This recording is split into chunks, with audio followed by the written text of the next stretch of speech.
All right, today we are diving into a theory so unsettling it might just change everything you think you know about some of history's most notorious monsters. You hear words like that from Charles Manson, and it's just chilling, right? For decades, we've been told that guys like him are anomalies, twisted lone wolves acting on their own dark impulses. But what if that whole story is just wrong? What if the official narrative is a carefully built lie designed to cover up a truth that's way more horrifying? Well, that is the core idea behind Programmed to Kill, The Politics of Serial Murder, an incredibly provocative book from 2004 by the late investigator David McGowan. So in this explainer, we're going to walk through his main arguments, which basically take a sledgehammer to the official stories we've been fed for years. So who was the guy making these wild claims? David McGowan was not your typical author. Yeah, he was a UCLA alumnus, a really rigorous investigator, but he also ran his own construction company. And before that, he had some seriously gritty jobs, like pouring molten metal as a zinc smelter and working as a night custodian. It's that mix, you know? The academic mind combined with real-world hands-on experience that maybe let him see things that other people just plain missed.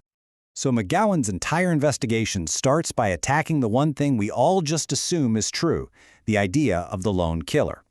He goes through case after case, just meticulously showing how the physical evidence, the timelines, the sheer logistics of the crimes, they just don't make any sense if you're trying to pin it all on one person.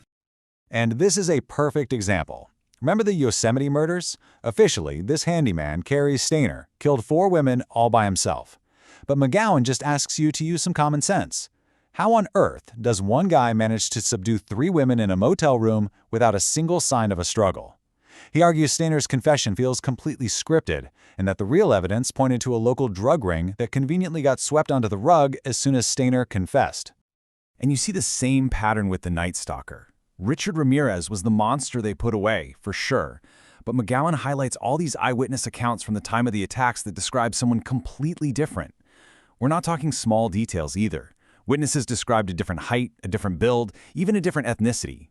These aren't just little inconsistencies, they're giant holes in the official story. But McGowan argues these aren't just sloppy investigations or mistakes. No, he says they're clues pointing to something way more organized and way more sinister. He makes the claim that these serial killings weren't the work of random crazies. He believes they were carefully planned hits and ritual crimes, all designed to look like random violence and all carried out by these powerful, hidden networks. And he gets really specific about what kind of networks he's talking about. First, he points to high-level pedophile rings with some serious political protection, like what was alleged in the Franklin scandal.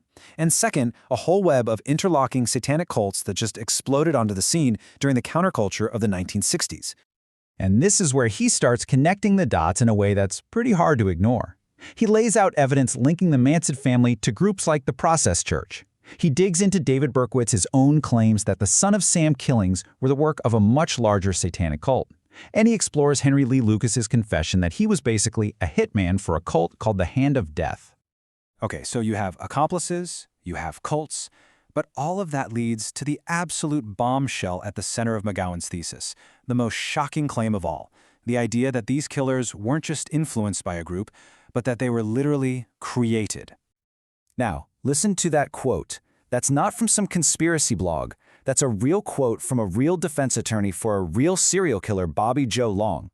The idea of a programmed killer has actually been brought up in our own legal system.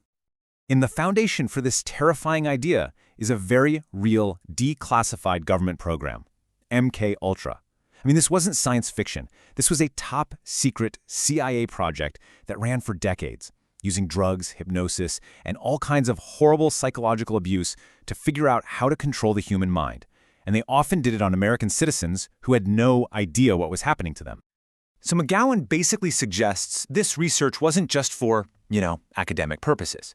He outlines what he calls the assassin program. Step 1, selection. You comb through military and prison files to find the perfect candidates, people who are already prone to violence. Step 2, programming. You subject them to intense drugs and electroshock to create a killer who can act on command, maybe without even remembering it later. And then step 3, deployment. You unleash them to create absolute terror and chaos. And he provides a potential case study that is absolutely chilling. The book notes that before Henry Lee Lucas went on his infamous spree, he spent more than 4 years locked up in a prison mental ward. And what was happening to him in there? He was getting pumped full of drugs and electroshock therapy, all while complaining about hearing voices. He came out, and in his own words, he was a changed man, transformed into a cold-blooded killing machine. So, let's just take a breath for a second. If even a fraction of this thesis is true, what does it all mean? Well, it completely redefines the entire threat of the serial killer. The final, and I mean devastating, conclusion of the book is that the explosion of serial murder in the second half of the 20th century, it wasn't some random societal accident. It wasn't a bug in the system. It was a feature. And the data he presents is, well, it's pretty stunning. Look at this. Before 1960, serial killers were incredibly rare, less than 2 a year in the whole country. But then, starting in the 60s and 70s, the numbers just explode.